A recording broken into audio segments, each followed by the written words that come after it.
Monsieur le Président, cher Julien, Madame la Ministre, chère Rachida, Monsieur le Ministre, cher Vincent, Monsieur le Président du Conseil national de l'Ordre des architectes, cher Christophe Millet, Monsieur le Directeur général de JPEPO, Monsieur Marie, Mesdames et Messieurs les préfets, Mesdames et Messieurs les élus, Mesdames et Messieurs les concepteurs et chers habitantes également et habitants venus de toute la France. Merci à toutes et à tous pour votre présence et puis de votre mobilisation exceptionnelle durant ces 8 derniers mois dans le cadre de cette consultation inédite lancée par le Président de la République. C'est à la fois un grand plaisir et un grand honneur d'inaugurer aujourd'hui cette exposition qui s'intitule, cher Julien, Quartier de demain, l'avenir s'écrit aujourd'hui dans ce lieu chargé d'histoire et chargé de symboles qu'est la Cité de l'architecture et du patrimoine. Quand le Président de la République a annoncé en juin 2023 à Marseille le lancement de cette consultation, il a, je crois, défendu une conviction forte. Les quartiers populaires qui ont longtemps été présentés comme en retard, éloignés des centres culturels, des centres moraux et des centres sociaux, doivent devenir et peuvent devenir les territoires les plus innovants du pays face aux défis climatiques. Car oui, mesdames et messieurs, il y a dans ce pays une fracture écologique et je crois sincèrement que l'un des enjeux de la consultation qui a été menée, c'est précisément de dire que les quartiers prioritaires, les quartiers, comme on dit, ce sont des quartiers dans lesquels se bâtiront et se bâtissent les solutions de demain. Et si on pense que on sait mieux que les quartiers ce qui est bon pour les quartiers, je crois qu'on se trompe lourdement. Alors, mesdames et messieurs, avec Quartier de demain, nous affirmons en effet que la transition écologique doit et peut être une transition juste et que la France ne se transformera durablement que si elle se transforme avec ses quartiers, pour ses quartiers et depuis ses quartiers. En août 2024, 10 sites ont été sélectionnés qui sont représentatifs de la diversité de notre pays, de sa diversité urbaine et culturelle, des métropoles, des villes moyennes, des petites villes, des sites qui racontent la France telle qu'elle est et non telle qu'elle devrait être. Caen, Colmar, Corbeil-Essonnes, Coulommiers, Le Mans, Lodève, Manosque, Marseille, Pessac et Sedan. Depuis près d'un an, à travers cette consultation exceptionnelle d'architecture, d'urbanisme et de paysage, une conviction s'est imposée partout.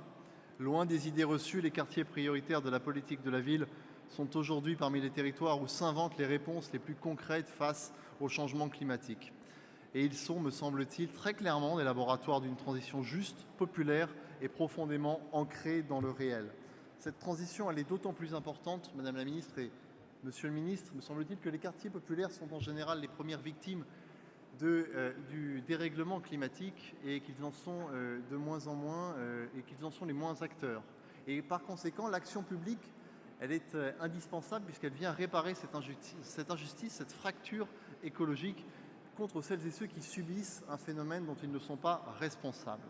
Alors, pour chacun des sites que j'ai évoqués, des défis concrets, parfois immenses, ont été identifiés. Restructurer des immeubles ou des équipements publics, réhabiliter des tours de logement, cher Vincent, repenser des espaces publics, renaturer des rivières, recréer de la fraîcheur et restaurer les patrimoines oubliés. Parce que oui, les quartiers prioritaires sont les territoires les plus exposés au changement climatique. Avec Vincent, nous sommes les élus de banlieue et nous le savons, il est en général extrêmement injuste et difficile pour un élu, quand il se balade dans un quartier prioritaire, d'avoir affaire à des familles qui ne sont en responsables en rien, ou en tout cas de peu de choses, du dérèglement climatique et qui sont les premiers à en subir toutes les conséquences.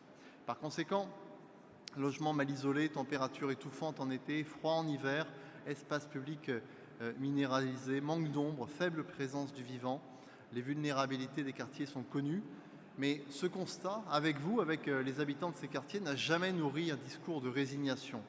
Et il me semble qu'ici, au contraire, avec les 30 équipes qui ont été engagées dans Quartier de demain, celles-ci ont révélé un potentiel d'action immense, souvent invisible, souvent ignoré. Et elles ont montré que lorsque l'on mobilise les bons outils et les bonnes méthodes, l'adaptation au changement climatique n'est pas une contrainte, mais un levier puissant de transformation du cadre de vie.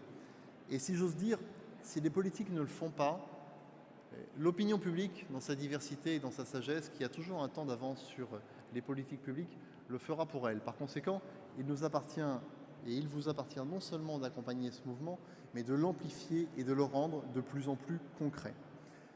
Et la consultation l'a démontré, tout est là, sous nos yeux, pour faire des QPV des territoires résilients, exemplaires, pionniers dans la lutte contre le changement climatique.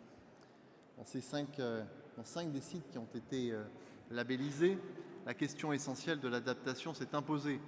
À Marseille, avec la création d'une coulée verte, à Manosque, avec la renaturation d'un cours d'eau en pleine zone sportive, à Lodève, avec une ville qui devient éponge grâce à la rivière, à Sedan, avec un parc central dédié à la santé environnementale, et à Colmar, où une friche de 6 hectares se transforme en un parc résilient et vivant. Parmi les acteurs de cette transition écologique, je profite également de vous voir ici réunis pour saluer le rôle essentiel des élus locaux. Et nous sommes ici 2 semaines après le congrès des maires. Et il me semble que le gouvernement a fait passer à l'occasion de ce congrès un message fort consistant à dire que les maires et les élus locaux sont les premiers acteurs de la transition écologique et que nous ne ferons pas la transition ni contre les habitants de ces quartiers, ni contre les élus locaux, ni depuis un bureau sans connaître les réalités du terrain.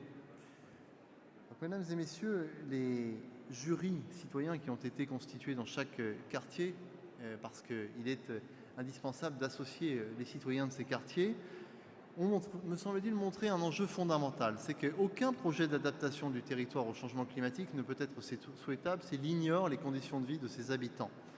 Les jurys citoyens ont accompagné les concepteurs, orienté les choix, débattu, proposé et surtout décidé. Je veux saluer leur travail, leur exigence, leur sens du bien commun.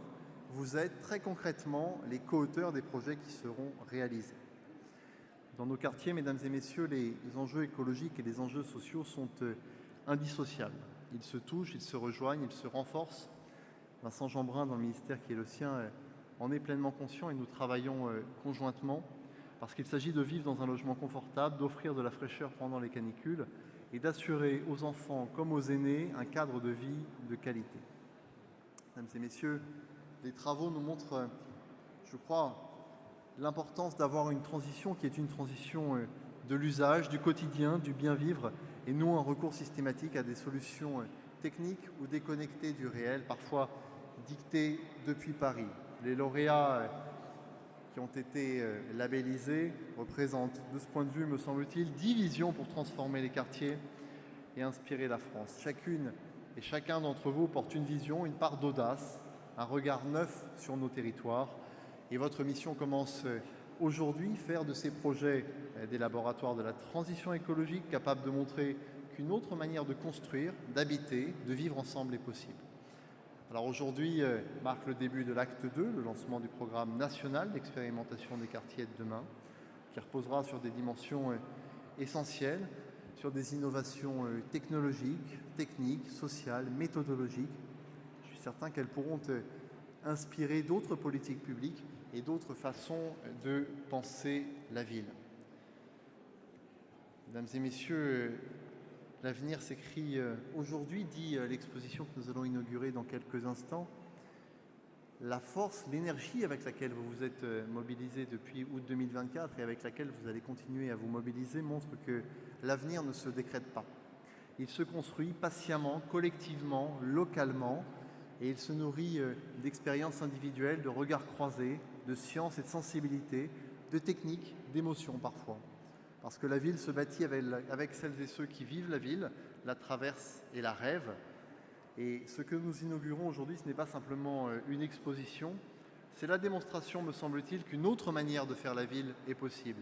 C'est la preuve que les quartiers populaires sont des territoires d'innovation, de solidarité, d'intelligence collective et de créativité urbaine, qu'ils peuvent être les phares plutôt que les marges de la transition écologique.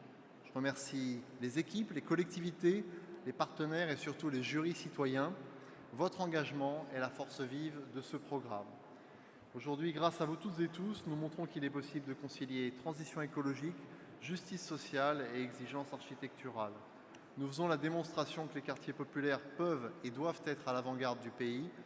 Et nous affirmons qu'en France, la transition écologique n'est pas seulement une nécessité, c'est une chance et un formidable levier. Une chance pour les territoires, une chance pour leurs habitants et une chance pour la République. Je vous remercie.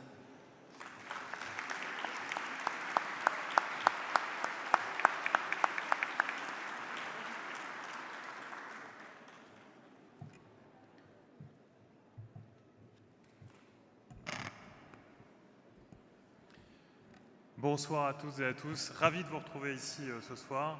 Bonsoir Madame la Ministre, chère Rachida. Cher Mathieu, merci infiniment. Je me joins et je rejoins tous les propos qui ont été les tiens. Permettez-moi de tous vous saluer en vos grades et qualités et avoir une pensée particulière pour les administrations du ministère, la DGALN, la DHUP qui sont ici représentées et peut-être que nos chères agences, l'ANCT et l'ANRU sont également dans la salle. Je prie de m'excuser mes équipes qui ont écrit ce merveilleux discours de 16 pages, mais j'ai surtout envie de vous parler avec le cœur ce soir. D'abord pour vous dire un immense merci. Vous n'imaginez pas, pour l'enfant des barres HLM que je suis, qui a grandi dans la belle commune de l'Haye-les-Roses dans le Val-de-Marne, l'enfant des quartiers prioritaires, ce que ça peut représenter d'avoir autant de personnes, autant de compétences, autant de qualités, autant de détermination, que ce soit celle du président de la République, du gouvernement, de nos agences, de nos ministères, des élus locaux, mesdames et messieurs les maires, qui aujourd'hui disent aux habitants de ces quartiers, non seulement on ne vous oublie pas, non seulement vous allez être notre priorité, mais en plus, et tu l'as dit très justement Mathieu, vous serez des exemples. Vous serez des exemples, parce qu'on fera de ces 10 projets des exemples dans tous les QPV de France. Parce qu'on fera, grâce au travail qui est lancé ici, on dira à la jeunesse de ces quartiers, aux familles de ces quartiers, on prend soin de vous et vous habiterez demain là où ce sera le plus beau, le plus sûr et le meilleur. Parce qu'au fond, si on est réunis ici ce soir, c'est pour dire tout ça. Et vous savez, quand j'étais gamin, dans ma ville de l'Haye-les-Roses, qui était coupée en deux par l'autoroute A6, on nous disait, il y a le bon et le mauvais côté de l'autoroute. On nous disait, t'habites où toi ? Moi j'habite du mauvais côté de l'autoroute. Vous imaginez ce que pour un gamin ça veut dire quand on répète ça 10 fois par jour ? C'était ça la réalité. Et même si je n'ai pas bénéficié du travail formidable que vous faites ce soir, devenu jeune maire de ma ville à 29 ans, je n'ai eu de cesse que de venir réparer ce sentiment d'être du mauvais côté, ce sentiment d'être dans le mauvais quartier. Et au fond, à travers de magnifiques opérations de renouvellement urbain, on a pu transformer la ville. Et la priorité, ça a été justement d'y mettre de l'architecture, de l'ambition architecturale, de l'innovation, aussi de l'innovation architecturale, de l'innovation d'un point de vue de la transition énergétique, bien sûr, et puis, et ça Rachida, je sais à quel point tu y es attachée, de la culture, du sport, mettre du beau sur les murs et du beau dans les têtes. Et ça a été tout le travail qui a été le nôtre. Et pour ne pas être trop long, je vous raconte juste une anecdote. Quand on inaugure, parce qu'on commence la rénovation urbaine par un équipement, une nouvelle école, un nouveau gymnase, qui a été pensé comme une œuvre d'art sur les 5 faces, dans un quartier où objectivement il n'y a pas grand-chose de beau d'un point de vue urbain et architectural. Le plus beau cadeau qui m'a été fait, c'est un parent d'élève le jour de l'inauguration de cette école qui me dit, vous savez, nos enfants, on les avait mis loin d'ici, loin du quartier. On les avait mis dans le privé. Mais quand on a vu la très belle école que vous avez faite, vous voyez le critère esthétique, quand on a vu à quel point vous aviez parié sur le quartier, quand vous avez mis du beau dans ce quartier, eh ben on s'est dit qu'on allait les retirer du privé et les remettre à l'école du quartier, parce qu'au fond, cette école du quartier, on peut en être fier. Alors, merci à chacune et chacun d'entre vous, merci à tous ceux qui portent ce projet, Monsieur le Président, Monsieur le Directeur, parce que c'est un projet qui va redonner de la fierté aux habitants de ces quartiers. Et pour une fois, on va arrêter de dire quartier prioritaire, priorité de personne. Là, on pourra leur dire, au moins dans ces 10 communes, vous êtes la priorité et vous serez très fiers du quartier que vous aurez demain. Et puis une fois qu'on aura fait ça dans 10 communes, eh ben, j'espère qu'ensemble, on pourra le faire dans toute la France. C'est le vœu que je forme devant vous ce soir.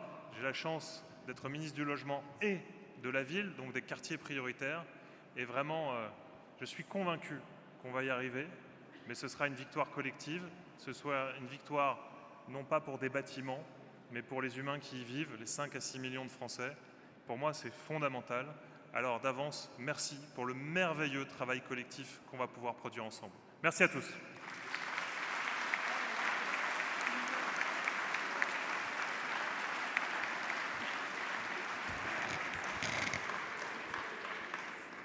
passer après toi, même pour la voix.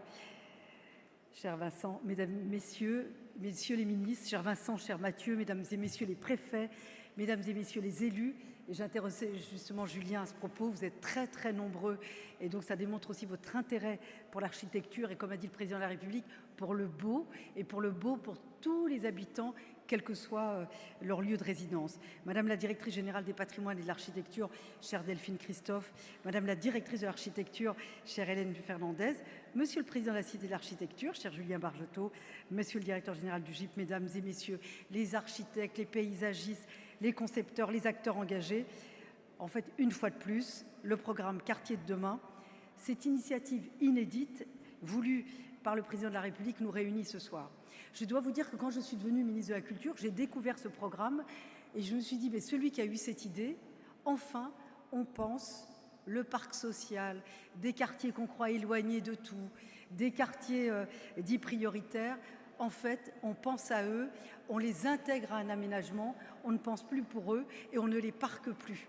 Cette initiative, ce programme Quartier de demain, on ne parque plus les gens pour dire ils ont un toit sur leur tête et ça suffit, c'est déjà bien. Avec vous, vous avez changé cette manière de voir, cette manière de loger, cette manière de vivre et cette manière aussi de réduire les inégalités. Alors, je suis très attachée à ce programme, vous le savez. C'est un programme qui répond à l'ambition première de ce ministère, c'est de faire de la culture et de l'architecture une réalité concrète pour tous et partout. C'est pourquoi les habitants ont été pleinement impliqués en amont à travers tous les jurys citoyens placés auprès des concepteurs. Comme ça, ils intègrent aussi leur regard et leur volonté. Et je crois aussi que ce programme Quartier de demain, c'est une réflexion nationale entièrement partagée par des gens qui se parlent d'un territoire à l'autre. Et il nous invite aussi à regarder les potentialités de l'architecture, des patrimoines, de l'urbanisme, du paysage, dans la transformation de tous les territoires. Alors, la consultation montre combien les professionnels ont élargi leurs compétences. Moi qui ai connu le logement social, je peux vous dire qu'on n'est plus dans les années 80, comme tu le disais d'ailleurs tout à l'heure. Cette consultation, évidemment, montre aussi combien les nouveaux acteurs, les acteurs ont beaucoup changé leur regard. Cette expérience nous dit aussi qu'il faut porter un autre regard sur l'architecture de nos bâtiments, de nos villes, de nos espaces, comme sur les professionnels du cadre de vie. C'est aussi un changement de culture. Alors j'ai souhaité aussi, tu l'as rappelé cher Vincent, que l'art nous permette aussi de poser un regard nouveau sur les quartiers. C'est l'ambition de la mission documentaire nationale de reportage photographique et vidéographique que j'ai lancée à cet égard. Et vraiment, les résultats sont présentés ce soir en collaboration entre nos ministères, tous et tous les opérateurs. Alors si je résume Quartier de demain, ça porte beaucoup d'ambition, de stratégie nationale pour l'architecture que j'ai lancée il y a un an, qui a porté ses fruits. Et nous en sommes les témoins ici, grâce aussi aux ambitions, mais aussi aux engagements politiques. Vous êtes des élus locaux, et notamment de région parisienne, et c'est important aussi de le rappeler. Et grâce à votre engagement politique, personnel et comme élu local, cher Vincent et cher Mathieu, vous permettez aussi d'enrichir ces programmes. L'architecture, l'urbanisme sont des outils techniques culturels, mais ce sont des outils politiques très puissants, puisqu'ils façonnent notre manière de vivre ensemble, notre rapport à la ville, tu l'as rappelé, cher Vincent, en étant ministre de la Ville.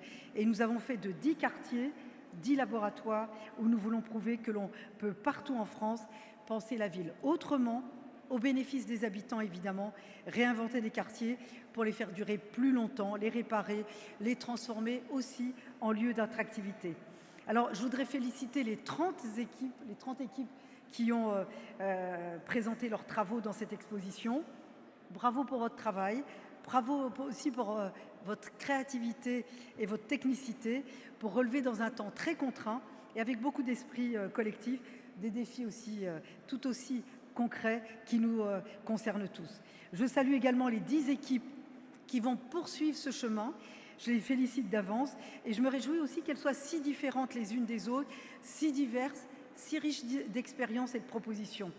À partir d'aujourd'hui s'ouvre l'acte 2 de Quartier de demain et à travers un programme national d'expérimentation, vous êtes tous concernés pour faire de ces 10 projets les fers de lance de l'architecture de demain et de l'innovation en la matière. Je vous remercie.